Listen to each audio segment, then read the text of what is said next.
Hello everybody. तो हमने last class के अंदर पढ़ा था सिस्टम क्लासिफिकेशंस के सिस्टम प्लांट किंगडम के अंदर। अब हम आगे बढ़ेंगे और हम आगे पढ़ेंगे क्या क्या है।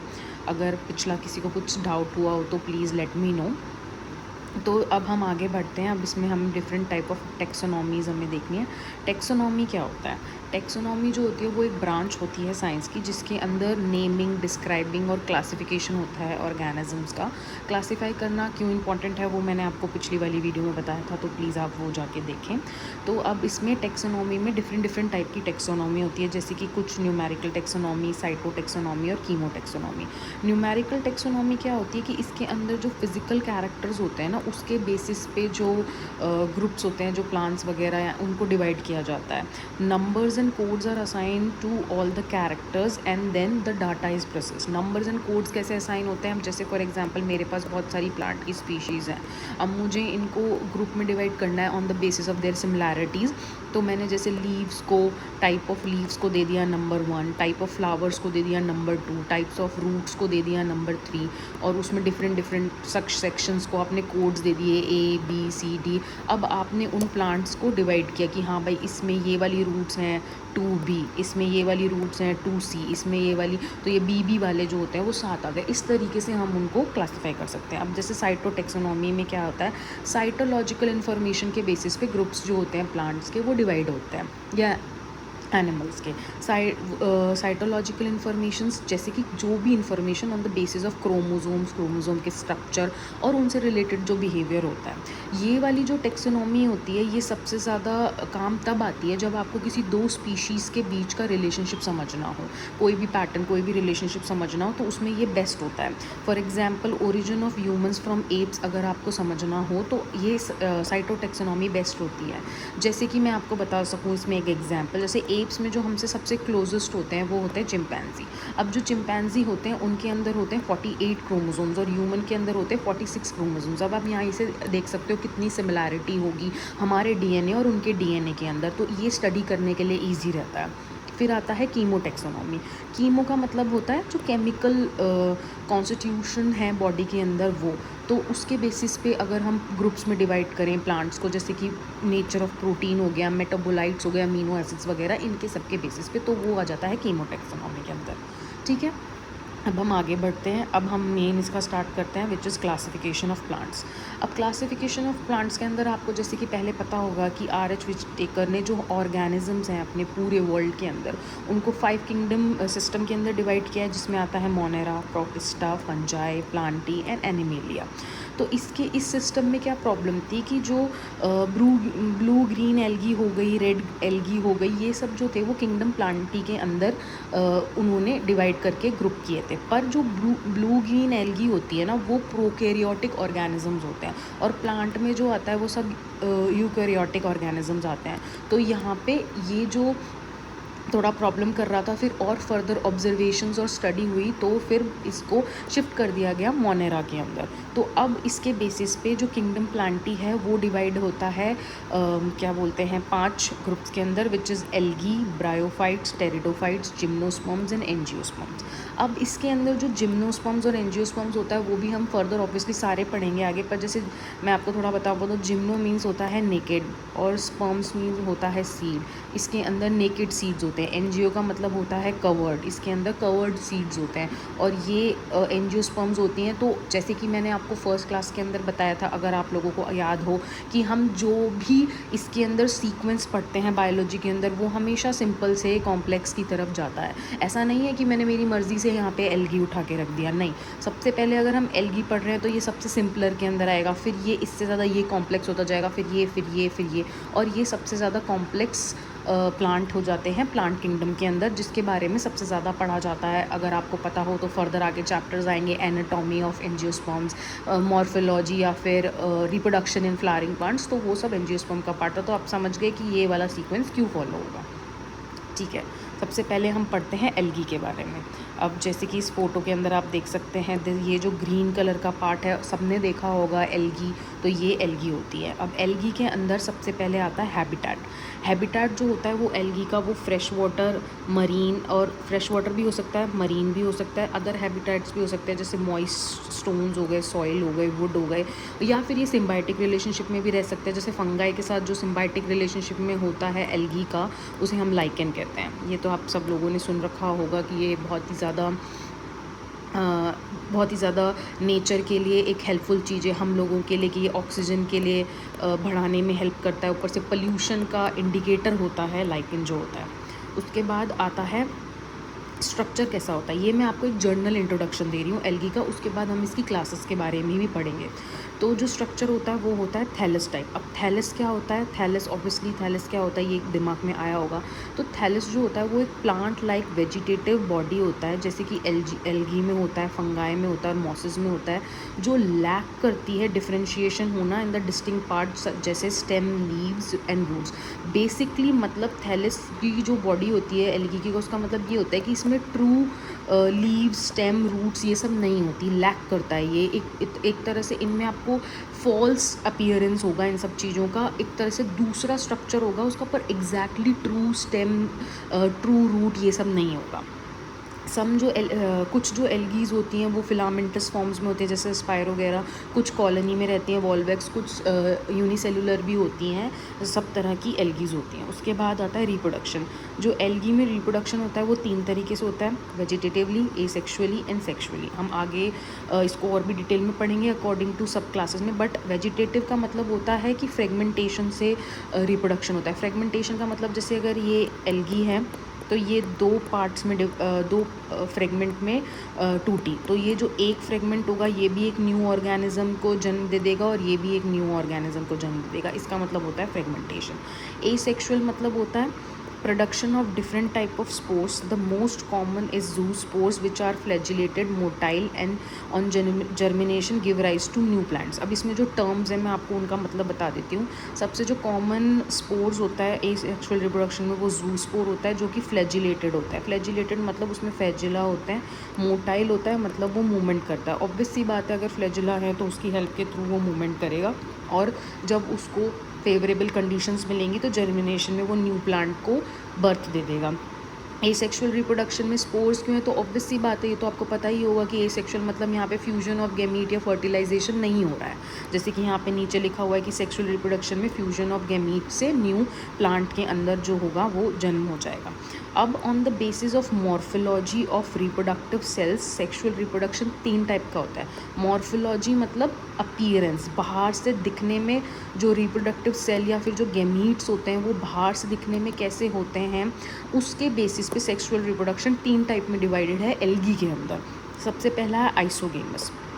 आइसोगेमस मतलब 2 morphologically similar gamete fuse to form a zygote. Gamete can be flagellated and similar in size जैसे कि इसमें, या फिर non flagellated but similar in size जैसे कि स्पाइरो वगैरह के।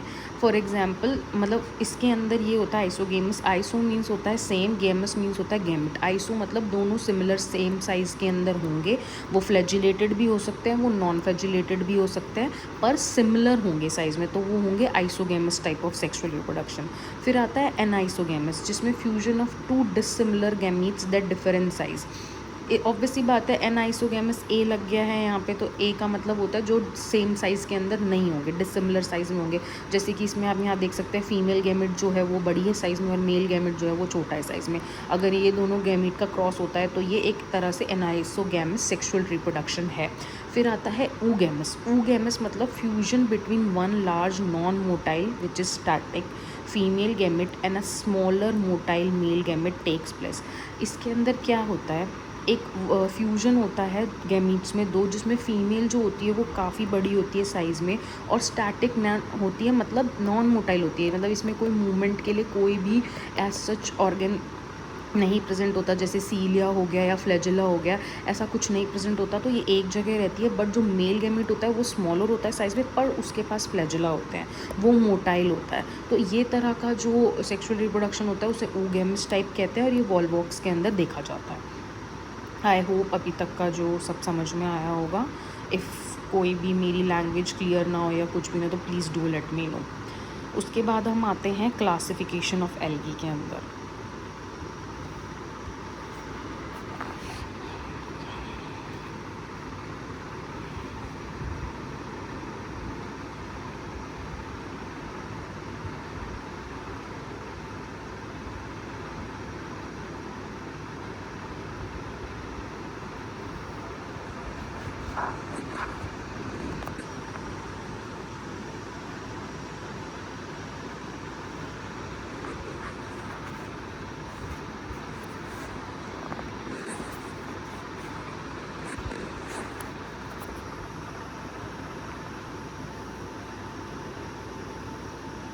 अब हम क्लासिफिकेशन ऑफ एल्गी पे आए हैं।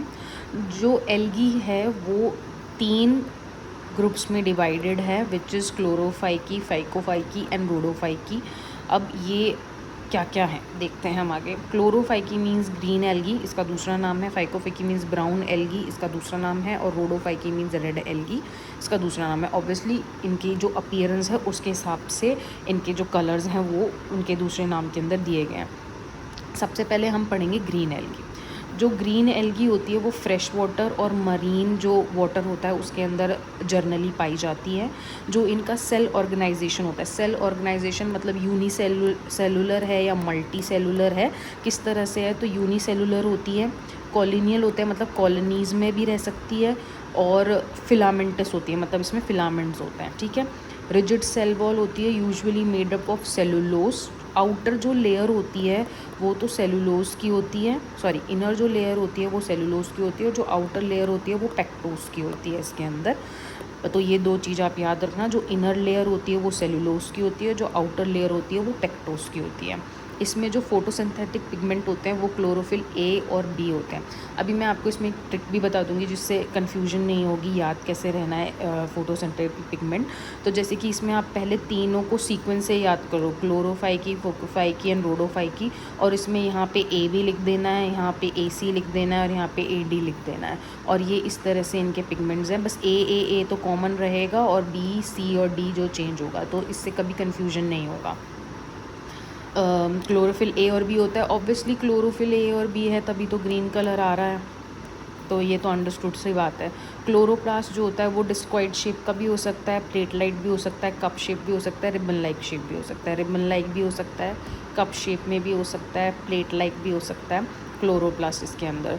जो इसमें फूड रिजर्व होता है ग्रीन एल्गी में, वो पेरेनोइड्स की स्टोरेज बॉडीज़ होती है, वो पेरेनोइड्स होती हैं जो कि क्लोरोप्लास्ट के अंदर ही होती हैं, जिनमें प्रोटीन कंटेन होता है, प्रोटीन भी होता है और स्टार्च भी होता है। तो ये जो 2 चीज़ होती हैं ये इनके फूड रिजर्व में होती हैं। और ये कहाँ पाई जाती हैं? क्लोरोप्लास्ट में।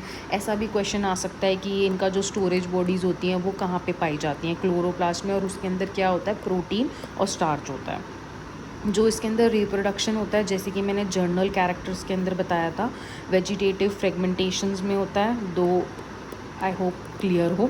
एसेक्सुअल जो होता है वो जूस्पोर से होता है, जो कि स्पोरेंजिया के अंदर प्रोड्यूस होते हैं। एसेक्सुअल किसी भी 3 तरीके से हो सकता है, इसमें आइसोगैमस भी हो सकता है, एनाइसोगैमस भी हो सकता है और oogamous भी हो सकता है। होपफुली आपको पता हो, ऊपर मैंने अभी बताया था कि ये तीनों चीज़ें क्या होती हैं। और जैसे कि आप इस पिक्चर के अंदर देख सकते हैं, इस तरह से वॉल बॉक्स दिखता है माइक्रोस्कोप के अंदर। तो ये एक तरह की ग्रीन एल्गी है। यू कैन सी इसके अंदर जो ग्रीन पार्टिकल्स हैं। सम अदर एग्जांपल्स जैसे स्पायरोगेरा हो गया, यूलोथ्रिक्स हो गया, इसमें जो फ्लैजेला होते हैं वो 2 से 8 भी 2 से लेके 8 तक हो सकते हैं इसके अंदर। और इक्वल लेंथ के होता है, एपिकल होते हैं। एपिकल मतलब होता है अगर जैसे ये आपकी एल्गी है तो सब ये सारे फ्लैजेला एक साइड होते हैं, ऊपर की साइड यहाँ पे टॉप पे होते हैं। एपिकल, इसलिए इसको ये एपिकल फ्लैजेलास बोलते हैं। और 2 से लेके 8 के बीच में नंबर हो सकता है। अब हम आते हैं दूसरी टाइप की algae, which is brown algae. इसका मरीन हैबिटेट होता है। Size and form from simple branch to filamentous form, मतलब ये सिंपल भी हो सकते हैं, ब्रांच भी हो सकते हैं, फिलामेंटस भी हो सकते हैं। फिलामेंट जिसके फिलामेंट होते हैं या फिर ब्रांच फॉर्म में होते हैं, जैसे कैल्प्स का एग्जाम्पल हो गया। Cell organization, vegetative cells have cell wall which is made up of cellulose and usually covered on the outside by gelatinous coating of algin. उधर हमने क्या बोला था कि बाहर वाली अंदर वाली जो लेयर है वो तो सेलुलोज की है और बाहर उसमें पेक्टोस है। इसके अंदर सेलुलोज और बाहर की जो लेयर है वो जिलेटिनियस, मतलब जिलेटिनस कैसे बताऊँ, जो जेल जैसा सब्सटेंस होता है उससे कवर्ड रहती है, जिसको हम एल्जिन बोलते हैं। ये हम आगे इकोनॉमिक इम्पोर्टेंस के अंदर भी पढ़ेंगे कि इसका क्या यूज़ होता है। जैसे मैंने उसमें बताया था कि इसमें क्लोरोफिल ए और सी वाले आ गए, और इसमें कैरेटनॉइड्स भी होता है और जेंथोफिल भी होता है। ये दो पिगमेंट्स भी होते हैं इसके अंदर। जो ये दो पिगमेंट्स होते हैं ना, इसकी वजह से जो ये वाली ग्रुप होता है एल्गी का, इसका जो कलर रेंज है ना वो ऑलिव ग्रीन से लेके ब्राउन के डिफरेंट डिफरेंट शेड्स के अंदर हो सकता है। इसका नाम ब्राउन एल्गी है, पर जो कलर्स का जो वेरिएशन होता है ना वो इसके अंदर ज़्यादा होता है, बिकॉज ये 3 पिगमेंट्स की वजह से। जो फूड रिजर्व्स है वो लैमरिन और मैनिटॉल के फॉर्म के अंदर होता है इस वाली एल्गी के अंदर।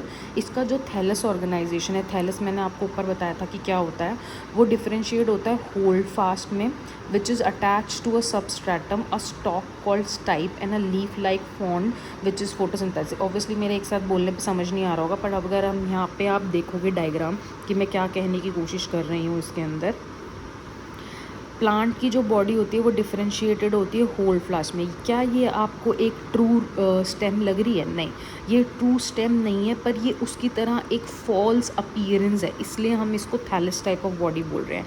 ये जो होती है ये जुड़ी हुई होती है एक सबस्ट्रेटम से, जैसे इसकी मिड रिब आ गई है, इसका फ्रॉन्ड आ गया। फ्रॉन्ड वाला जो पार्ट है ये आपको लीफ जैसा लग रहा होगा या ब्रांचेस जैसा लग रहा होगा, पर ये भी एक ट्रू पार्ट नहीं है। तो इस तरह से ये इसकी प्लांट की जो बॉडी होती है वो डिवाइडेड होती है, और जो ये फ्रॉन्ड वाला पार्ट है इसके अंदर ये फोटोसिंथेसिस करता है इसके अंदर, जैसे कि लीफ के अंदर होता है। ये वाला जो पार्ट होता है ये अपना फूड बनाने में काम आता है। फिर आ गया इसमें रिप्रोडक्शन, वही वेजिटेटिव में फ्रेगमेंटेशन हो रहा है। इसमें एसेक्सुअल में बाइफ्लैजिलेटेड जूस्पोर्स आते हैं, जैसे कि उसके अंदर जैसे हमने यहाँ पे देखा था जूस्पोर्स प्रेजेंट होते हैं फ्लैजिलेटेड, पर इधर एक नई चीज़ आ गई है कि ये जो जूस्पोर्स होते हैं ना ये पियर शेप्ड के होते हैं, और इसमें 2 अनइक्वल लेटरल अटैच फ्लैजिलास होते हैं। तो पियर शेप के ऐसे करके इसमें जूस्पोर्स बनते हैं, और लेटरल मतलब दोनों इस साइड इसके अंदर 2 अनइक्वल फ्लैजिला होते हैं, मतलब एक बड़ा है तो एक छोटा होगा। इस तरह के जूस्पोर्स होते हैं जो इसमें प्रोड्यूस होते हैं। सेक्सुअल रिप्रोडक्शन में मैंने उनको ऐसे लिख दिया है कि आइसोगेमस एंड आइसोगेमस ओगेमस तीनों टाइप के होते हैं, और गैमीट्स जो होते हैं वो पायरोफॉर्म के होते हैं, जो मैंने अभी यहाँ पे बताया है कि पियर शेप्ड के गैमीट होते हैं वो इसके अंदर होते हैं। कुछ इस तरह के गैमीट्स होते हैं, तो पायरोफॉर्म ये वाला वर्ड भी याद रखना, इसको कंफ्यूज मत कर देना। ये यहाँ पे जो आया था हमारा पायरोनॉइड्स, इससे कंफ्यूज मत कर देना, बिकॉज ऑब्वियसली बहुत ही सिमिलर से वर्ड्स है।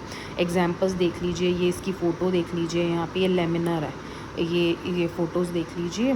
फिर उसके बाद हम आते हैं हमारी लास्ट रोडोफाई की, which is red algae.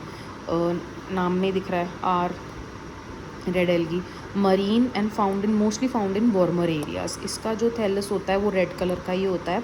Red thalli of most एग्ली आर मल्टी सेलुलर, बहुत मल्टी सेलुलर होते हैं, और इनका थोड़ा सा कॉम्प्लेक्स बॉडी ऑर्गेनाइजेशन होता है। देखो मैंने वही बताने की कोशिश की और मैं बार बार वही सेम बात रिपीट कर रही हूँ कि सिंपलर से कॉम्प्लेक्स की तरफ जा रही हैं चीज़ें हमारी सीक्वेंस में। आपको दिख रहा होगा तो चीज़ें थोड़ी थोड़ी थोड़ी थोड़ी, जैसे यहाँ पे एक पिगमेंट था, यहाँ पे 2 पिगमेंट आ गया, और यहाँ पे लिखा हुआ है कि इसका जो बॉडी ऑर्गेनाइजेशन होता है थोड़ा कॉम्प्लेक्स होता है इन दोनों के कंपैरिजन में। इसमें फोटोसिंथेटिक पिगमेंट ए और डी होते हैं, और आर फाइकोइरेथिन रेड पिगमेंट होता है, जिसकी वजह से रेड का कलर आता है। इसकी वजह से ऐसा क्वेश्चन भी आ सकता है कि रेड एल्गी में रेड पिगमेंट क्यों होता है, तो आर फाइकोइरेथिन की वजह से रेड पिगमेंट होता है। फिर इसके अंदर जो फूड रिजर्व है वो फ्लोरिडियन स्टार्च होता है। इसका जो कॉन्स्टिट्यूशन है, जो फ्लोरिडियन स्टार्च होता है वो कैसा दिखता है, वो ग्लाइकोजन और एमाइलोपेक्टिन के जैसे सिमिलर होता है। ग्लाइकोजन जो ह्यूमन बॉडी के अंदर होता है, एमाइलोपेक्टिन इसके जैसे सिमिलर होता है इसका कॉन्स्टिट्यूशन। इसमें रिप्रोडक्शन अब वही आ गया फ्रेगमेंटेशन, एसेक्सुअल में वही नॉन मोटाइल स्पोर्स आ गए। अब इसके अंदर आप डिफरेंसेस भी देख सकते हो, इसके अंदर नॉन मोटाइल स्पोर्स हैं, इसमें फ्रेगमेंट फ्लैजिलेटेड स्पोर्स थे दोनों के अंदर, पर इसमें नॉन मोटाइल स्पोर्स है। सेक्सुअल में भी इसमें नॉन मोटाइल गैमीट्स है, और इसमें सिर्फ ऊगेमस टाइप ऑफ होता है। ऊगेमस वाला कौन सा था कि फीमेल जो होती है वो नॉन मोटाइल होती है और बड़ी होती है, और जो मेल होता है उसके पास फ्लैजिला होता है और वो मोटाइल होता है। तो ये देख सकते हैं आप, इसका रेड कलर का थैलाए है। इसमें एग्जाम्पल्स पोरफायरा, गैलिडियम, ग्लेरिशिया, ये सारे इसके एग्जाम्पल्स हो गए। ये एक तरह का मतलब ये वाला चार्ट जो है वो एनसीईआरटी के अंदर दे रखा है, तो मैंने वहाँ से एक तरह रेफरेंस के लिए डाल दिया कि अगर आपको जल्दी रिवीजन करना हो तो ये वाला चार्ट बेस्ट है। उसके बाद हम ये कुछ फ़ोटोज़ हैं, ये आपको इकोनॉमिक इंपॉर्टेंस के अंदर समझ में आएंगी। जो लास्ट इसका पार्ट है, इकोनॉमिक इंपॉर्टेंस मतलब क्या होता है कि एल्गी का क्या यूज़ है हमारी डे टू डे लाइफ के अंदर। जो ये एल्गी जो होती है वो रिस्पॉन्सिबल होती है for carrying out about half of the total CO2 fixation on earth by the process of photosynthesis. देख रहे हो आप, इस बात से ही अंदाज़ा लगा सकते होगे कि एल्गी हमारे लिए कितनी कितनी कितनी इंपॉर्टेंट है। एल्गी जो होती है वो primary producer of energy rich compounds होती हैं, जो कि एक बेसिस बनाते हैं फूड साइकिल का एक्वाटिक एनिमल्स के अंदर।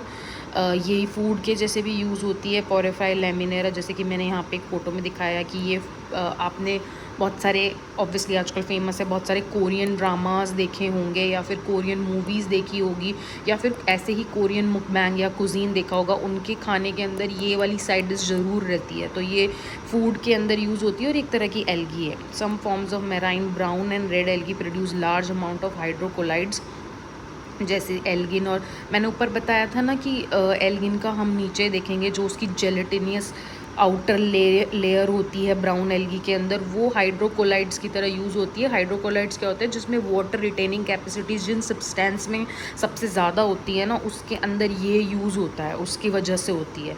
गैलिडियम और ग्लेरिशिया जो होती हैं वो अगार प्रोड्यूस करने में हेल्प करती है। अगार क्या होता है, अगर आप बायोलॉजी के स्टूडेंट हो तो आप लोगों ने सबने लैब के अंदर माइक्रोब्स का कल्चर किया होगा, तो उनके लिए अगार की प्लेट्स यूज़ आती थी, तो वो इनसे ही बनती है। या फिर ये आइसक्रीम्स और जेलीज बनाने में भी काम आती हैं।